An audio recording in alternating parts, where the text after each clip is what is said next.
She joined her first protest in 1970, 4 decades of measuring what others guess at.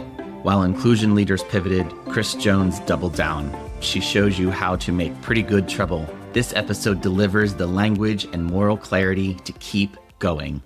Hello, friends, and welcome to I Know I Belong When, an innovation, unbiased production where bold voices, curious stories, and authentic impact amplify knowing that you are invited, seen, heard, and needed.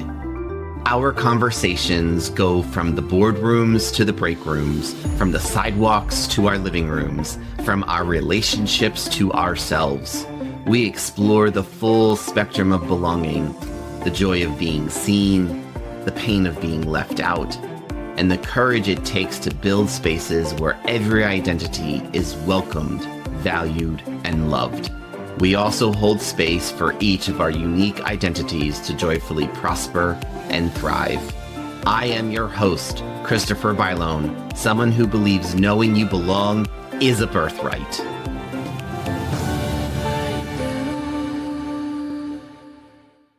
What happens when you combined a lifelong storyteller, a lifelong protester, and a leader who runs towards the work when everyone else is running away from it? You get today's guest. Meet Chris Jones. She has been a social justice warrior since being a teenager, back when most of us were still figuring out our locker combinations, including me. A writer first and always, she has spent more than 4 decades telling stories across formats most of us have yet to even try, including documentaries that landed on PBS and National Geographic. DEI, as she puts it, is her last career, and she is making the most of it. Chris co-created an inclusion assessment that measures both the individual and the organization in one single survey, and then does something rare in this industry, hands the results and the strategy back to leaders and trusts them to run with it. No retainer loop, no consultancy dependency, just the work. When executive orders started to rain down to dismantle DEI and others consultants quietly pivoted to safer industries, Chris doubled down.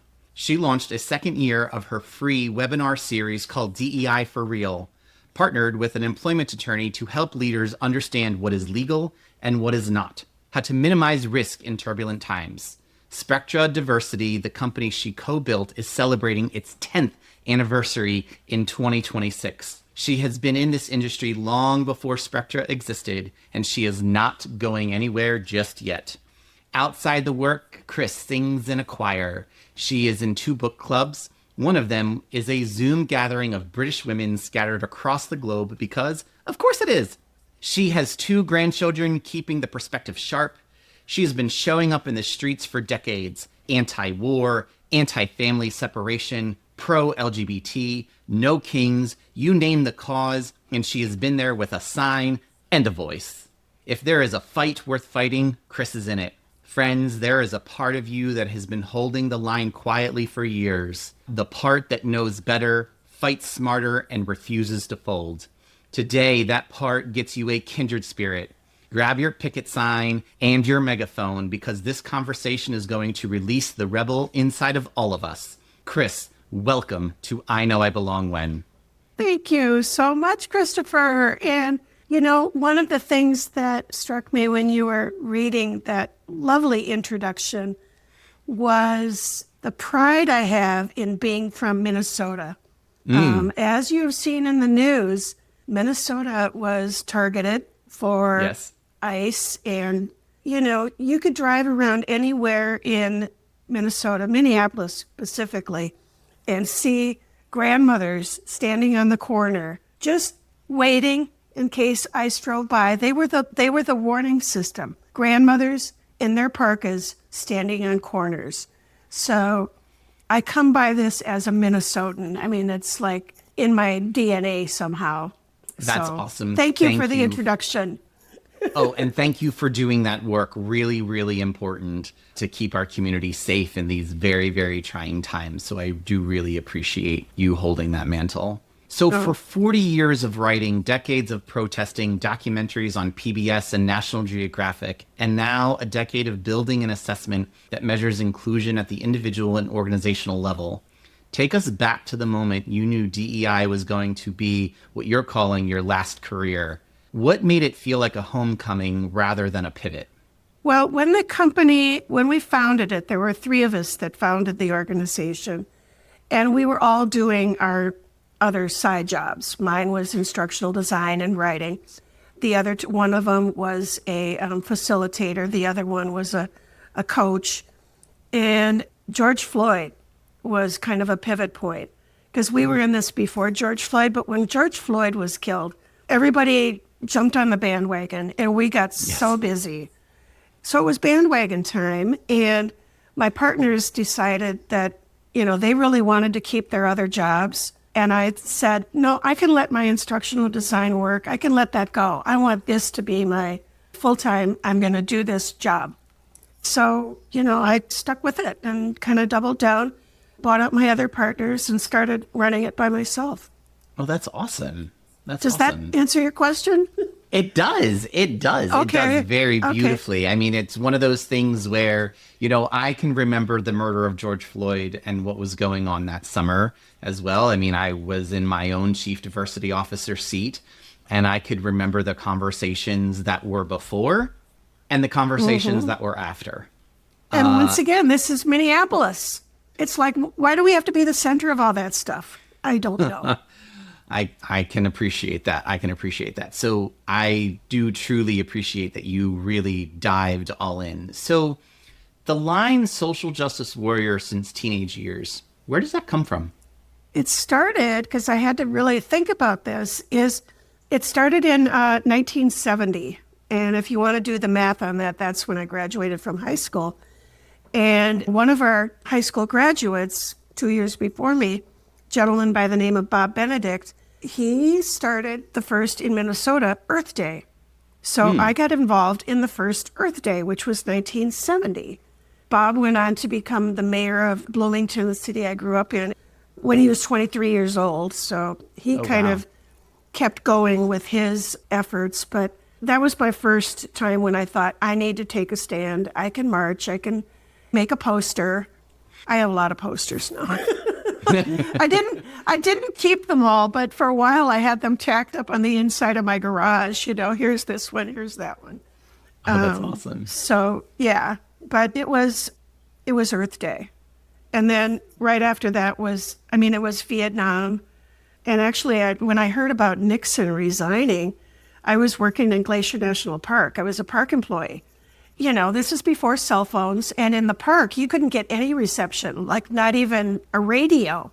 And so when I heard, it was kind of the scuttlebutt among the employees, well, Nixon is resigning. And I said, what? Because I missed the whole thing. I missed all the buildup.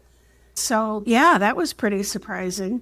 But I was glad, and it took a while to get out of Vietnam, but that was my second big push. And then my next one was actually around AIDS. I had, at the time, I had a number of gay friends. We'd vacation together. We'd, go out to dinner. We'd eat off each other's plates. And in the beginning, kind of like COVID, and you're probably too young to remember this, but in the beginning, we didn't know how it was passed. We didn't know how do you get AIDS? And I thought, can I share food off my plate with, Bruce and Rick? And so that was my next push, but, and then it's always been there. I don't know. Well, thank you. Thank you for that. Yeah, I'm definitely too young to remember the AIDS crisis of the 80s, not to date myself, but born in 1981. Though I know my uncle and my mom very much knew the AIDS crisis. My mom, she was a nurse and, could tell me stories about that.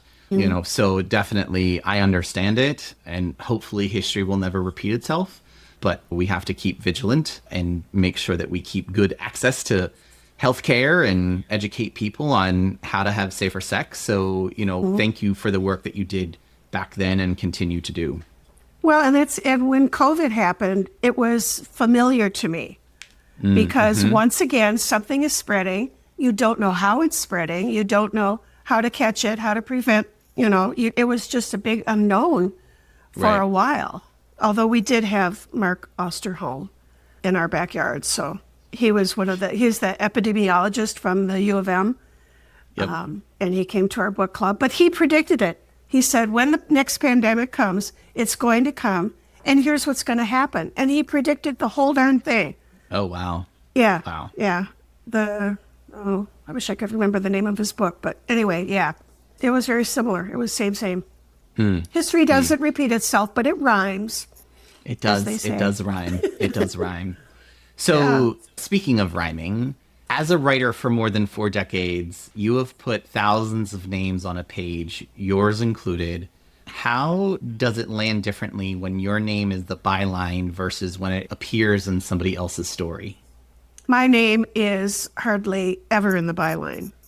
Well, in a documentary film, it'll be at the end, credits, Chris Jones, yay. But one of the things about being a writer, especially being a writer for hire, is that you always have to write in the voice of your audience or in the voice of your client. So I would write differently, like I did a lot of work with sexual abuse projects, homelessness. So in those kind of scenarios, I had to be the person. I had to imagine, I had to interview people so I would get the voice right. And then I would have to write in that voice. Whereas if I'm doing something for a bank or financial services or, Gucci was a client at one point, they all have different voices, and you have to find that voice and write in that voice. So literally the first time that I wrote something strictly for myself was my book in 2023. I was mature. So all the rest of the time I've been writing in other people's voices. So I've had to be a good listener and then be able to translate things, like especially for scientific things. And I did work for General Dynamics on rockets, ships, and Mayo Clinic on health stuff and pharmaceuticals. And there, the job was to take a very complex concept and make it understandable to a person that, has an 8th grade reading level. Yep. Which is most people. Yes. Well, that's really insightful, right? And powerful as well, to be able to understand the voice of your client and then understand how that writing is going to land on other people and listening to what they need to say, but also listening to what people can receive, I think is also really important in that. And that really gets to the heart of how do we create an inclusive environment for everyone, absolutely. Right? And so I think that gets to the heart of it. So I now want you to take us back to the moment of your own belonging, as far back as you need or as recent as yesterday, when you felt the unmistakable click of belonging. Where were you? Who was there? What made that moment of belonging known to you? First, I in order to answer that, and this was kind of a hard one for me to think about because I have many moments of unbelonging where I did not belong. In the beginning of my career, I was often the only woman at the table. In video production, it was a crew of all men, and the only woman there, other than myself as the producer or director, would be the makeup person, was mostly a woman. And so it would be me and the guys, And one of my only job that I had, I've been freelance since 1985, my only job that I had was at Honeywell. And because I had a theater background, I was in charge of all the banquets and retirements, and I got the fun jobs. I didn't have to do bombs and bullets, although I did do a few bombs and bullets. 10,000 torpedoes, that was a big one. But I have the mug. I saved it because it's iconic. But I had a security clearance, secret security clearance, and we all had badges. So I'm wearing this badge, but I had forgotten my badge the day that I was holding the kickoff meeting for Engineers Night. And so my badge said temp. I just had a temp badge, temporary. So we're sitting in the conference room, and there's like 12 engineers, all men, 40s, 50s, 60s, and me. They're all coming in, and as they come in, I see their names, and I'm checking them off at the list. And one guy says, "Oh, are you here to take notes?" And right then the last person walked in the door. And I said, "No, I'm here to lead the meeting. Hi, I'm Chris." Because Chris was, and I used this specifically, I used Chris rather than Christine. Mm. And it's like white lady passing, I was always with men, in the production world, in my clients. I mean, it was men. So my moment of belonging came with my book club. And my book club, I was one of the new ones. I joined in 2001. The book club started in 1995. And I'm still in it every month. And it's all women. And over the years, so I don't have a particular moment, but it's actually this group.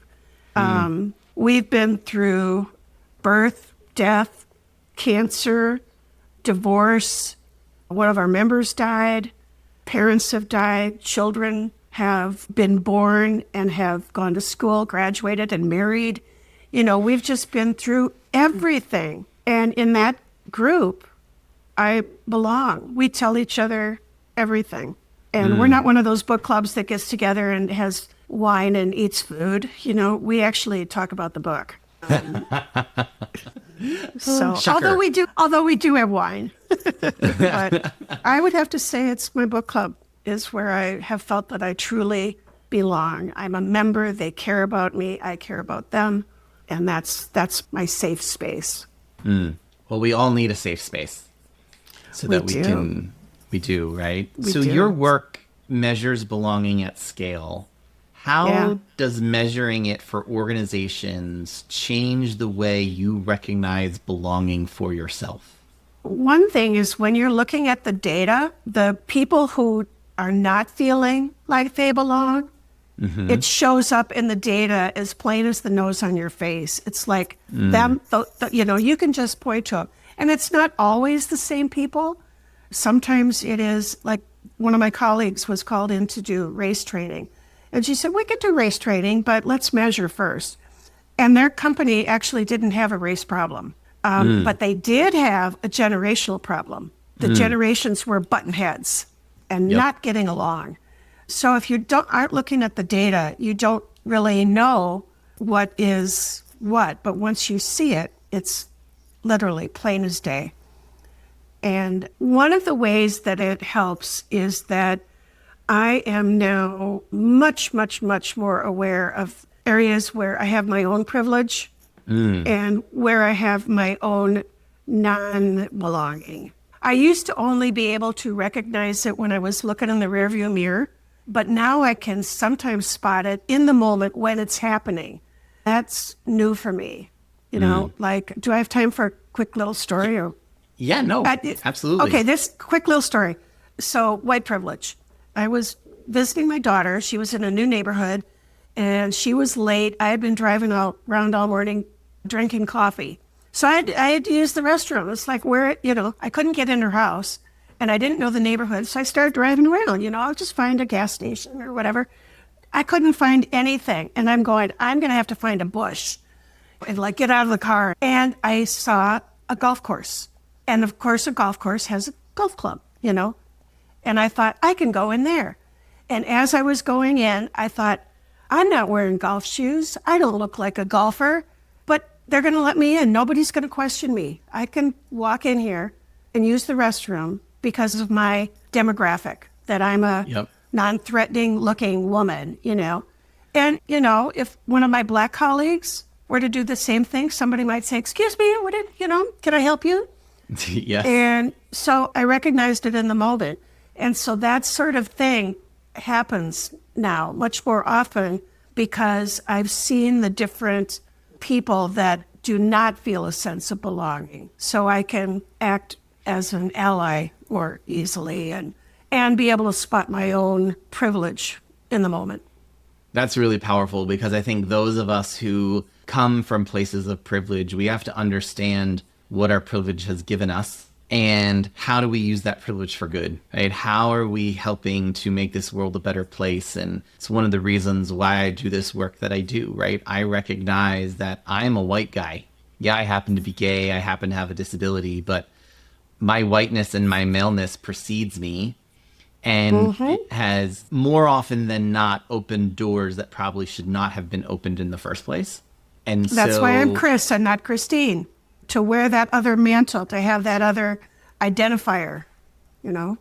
Yeah. It's one of the reasons why I'm Christopher and not Chris, because when I was younger, I had a much higher pitched voice, and people assumed that when they were talking to me on the phone, they were talking to a woman or a girl. When I was younger and before there were really answering machines, people would call home to look for my parents, and I would take a message and forget to give it to my parents. And then they finally got a hold of my parents, and they were like, "We gave the message to your daughter." And they're like, "No, you actually gave the message to my son." Right? Yeah. And so our names have a big power in how people identify with us. And so I'm pretty sure that by you using Chris Jones, there were a lot of times people thought a man was going to walk through the door. Yep. Much to their surprise. And they got me. Oh, little bait and switch there. I know, but then you don't, when you do something like that, like adopt a different, sort of skin, you don't have to start out right from the absolute beginning proving yourself. There's you're already assumed to, Chris Jones knew what he was doing. Chris Jones had experience and credits on things and whatnot, but Christine Jones, maybe not as much, Yeah. So I get it. Now it doesn't matter, now I'm in the other group of overlooked boomers. So it's a whole nother. That's a whole nother podcast. That's a whole nother podcast. Yeah, exactly. So what is your honest counsel to an employee sitting in one of those demographics of your assessment that surfaces a feeling of exclusion? Someone wondering whether or not they want to stay, leave, quietly quit, or speak up. What is your counsel to them? There's one of the things my dad told me, and we argued about this when I was growing up, is he said, "Chris, you need to have your job so that you can afford your hobbies." And I said, "No, I want my hobby to be my job. I want to enjoy it so much." So in terms of people belonging now, do you want to work for a company that supports your values? Do you want to work for a company where it would be your hobby? Do you want to be in that place? Because if not, find another place, because there are places for everyone. But this is a really hard time with the economy the way it is. And yes, so many people are job hunting that I would not leave a job until I had the next one lined up. Absolutely. But I would find a place, and they're out there, find a place where you think that you would belong. Look at the company website and see if you can tell whether or not it's just checking boxes or if it's real. Because a lot of the box checkers are gone now. Yes. Target was a box checker, and they're based in Minnesota as well. So Target was a box checker. They're out. Costco's in, Yeah, I think there were a lot of organizations over the last 6 years. I think we talked about the murder of George Floyd at the top of the show. It was an inflection point. And I think there were a lot of organizations that got on the bandwagon, as you said, because it was culturally appropriate, right? And so they thought they were going to do the right thing, but they weren't doing it because it was part of their value set. We were doing this work long before the summer of 2020, and we are going to continue the work for a long time going forward. And so we're just in a season right now, and we will get through that season. It's a hard season, but we will get through it. However, I do think you're seeing who were the box checkers, right? Who were the people who were doing it because they thought it was going to make them more money. And now that there's pushback and they're thinking that it's not going to make them more money, they're not doing it. And then there are the organizations and individuals who are doing it because it's part of who they are. It's part of their identity. It's how I counsel organizations all the time to say, what is your value set? And stick with it. Decide what your values are as an organization and then operate your business on your values. And the funny thing about it is if they do that, it actually does make more money because people that feel a sense of belonging And inclusion, they're going to stay there. They're going to work, going to put in that extra effort on the project. They're going to feel free to give their own innovative ideas for a new product or a new service or a new way of doing things, policies, practices, and procedures, all of that. So if they were to truly embrace it, they would it would be a win-win but it's hard to make that case sometimes. It is. So you've made it clear that you are not pivoting, you're not retiring or going away quietly. What sustains you personally? What fills your tank, fills your cup? Be it the choir, the book club, your grandchildren, the protests, or just everything in general. What fills your cup each day? It is the things you mentioned. It is my choir, my 2 book clubs, and it is the colleagues that I've met through my work with Spectra Diversity.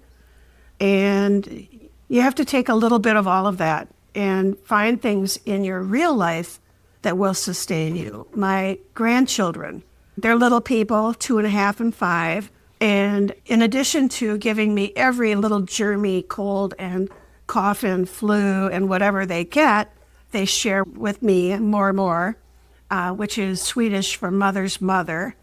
So I'm more. And they give me great joy, and my kids give me joy, So I have to find joy, and also with colleagues that are in a similar mindset where we're doubling down, we're not giving up, we're going to, keep at it, keep on keeping on. So all of those things, I have to use all of those things together. There's not one thing that gives me joy. I have to take pieces. Like right now, I'm in a friend's house because where I was living, the landlord sold the building. So I've been basically house hopping for almost 1.5 years. Oh, wow. I know, living out of a suitcase gets really old. But I've got friends and family, and hopefully I'll have an apartment in June of my own again, so I can get my stuff out of storage. But you have to find it where you can. Absolutely. And good that you have family and friends to be able to help you through this transition period, which that is a privilege amongst itself and something that I know gives you great, great joy. So I want to ask you about your book, Powering Inclusive Cultures, Why Measurement Matters. You argue that without measuring, leaders do not know what they don't know. What is the most underrated practice leaders can adopt to sustain belonging once they actually have measured it? I think the most important thing for leaders is to listen. We think of systems and power structures and things going top down, but things also need to go bottom up. Yes, they do. And a lot of times they do not. So if I were a leader, I would make sure to have plenty of opportunities to listen, whether it's an employee resource group or a time at the beginning of meetings or open door policy. Open door policy is kind of weird, though, because just because the door's open, you're not going to walk in there, Well, especially in this virtual world, how do we know somebody's door is open? Right. Although there's some companies that have little trackers on their computers to see if somebody's really there, Are you really there, or are you just, is your mouse moving? If your mouse isn't moving, you're not really there. But exactly. I would say to listen, because everything is changing so fast. It is. So fast. And I would encourage, to keep measuring. Rather than try to change an individual, work at changing the system. So work at system changes rather than individual changes. Because, in our assessment, we have open-ended comments as well as the survey portion. Yep. And there was one assessment that came back, and so many people were complaining about the dress code. And it's like, hello, that's an easy one. You can change the dress code so people aren't so upset about it. I don't even know what it was, but people are upset about the dress code. So fix it. Just go ahead and fix it to show you're listening, and but that's a system change. Whereas to make everybody take unconscious bias training, it might just prove to them as it often does, that I don't have any bias. I know all about bias. I'm good. Well, it also can prove to organizations that they don't have an accountability system to hold people accountable to the biases that show up in their organization, right? So you might be measuring it, but are you actually acting upon it? Exactly. Like you can say, we're against microaggressions or we're against discrimination, but do you have a policy? Right. That deals with it? Like if and somebody you follow does the policy. Yes, if somebody does this, this is what happens. And sometimes you just have to make it a company rule, thou shalt not use derogatory terms in the workplace, period. End of story, Exactly. And it might not change what somebody is thinking in their mind, but it's going to change their outward behavior. And sometimes that's the best you can do, is to change an outward behavior rather than an internal mind. Yeah, absolutely. So we're starting to bring this recorded conversation to a close. However, I have one bonus question for you. Across the decades of marching, anti-war, anti-family separation, pro-LGBT, no kings, that whole catalog, what of the protest signs of yours, real or imagined, would you laminate, frame, and hang in your office? And why that one? I do have one that's laminated. Oh. And it's, and because I carry it multiple times. It's, yay big. It's not on a stick because a lot of protests don't allow you to have a thing on a stick. And it's got an outline of the state of Minnesota, so it's got Minnesota. And then next to it, it has hashtags. Hashtag voting rights, hashtag Black Lives Matter, hashtag the environment, hashtag women's rights. So I've got all the things that I support. And I carried that sign to the Women's March in January of 2017. I've got a picture of myself with that sign standing next to my senator, Amy Klobuchar. And it's my sign, If I don't have another one, like I just went to No Kings and I made a special one, No Kings. And on the back side of it, so two-sided sign, on the back side of it, it said, make pretty good trouble. So, get it? Yes. Yeah. Yes. Yeah. Absolutely. Yeah. Absolutely. Yeah. Make pretty good trouble. And, as a hat toss to making good trouble in what you're supposed to do. But I changed it to pretty good couple. So that's my sign. I love it. That's awesome. That's awesome. So, Chris, for more than 40 years, you have been creating belonging for everyone else, the employees inside the data, the readers of your books, the leaders in your webinars, people standing next to you on the picket line. This moment is not theirs, it's yours. Please finish the sentence as we close out our show. I know I belong when? I know I belong when touching base is mutual. So I'm reaching out, they're reaching out. We're reaching back and forth. So, yeah, when touching base is mutual. Touching base is mutual. That's really powerful. Thank you for that, Chris. This has been an absolute riveting conversation. Thank you so much for participating as a guest. I truly do appreciate it. Well, thank you, Christopher. You made it easy. Wonderful. This has been a great reminder that belonging is not a destination. It is a practice, and it starts with listening. Friends, if this episode challenged you to move outside your comfort zone, please follow our show and give us that 5-star review you want to give, and add a comment about what you will do to champion a culture of belonging. These actions will help to amplify the message to others so they too can find their own moment of belonging. Whether it is navigating the complexities of workplace culture, finding acceptance in a new school, building trust in a local community, or forging identities within our own families, these stories reflect the raw, honest, and unfiltered journeys each of us take every day. And we want to hear from you. Finish the sentence, I know I belong when, and send us a voice note. Your story could open a future episode. Thank you for listening. Know that your bold, authentic self is welcomed, valued, and loved. And until next time, remember, you belong here.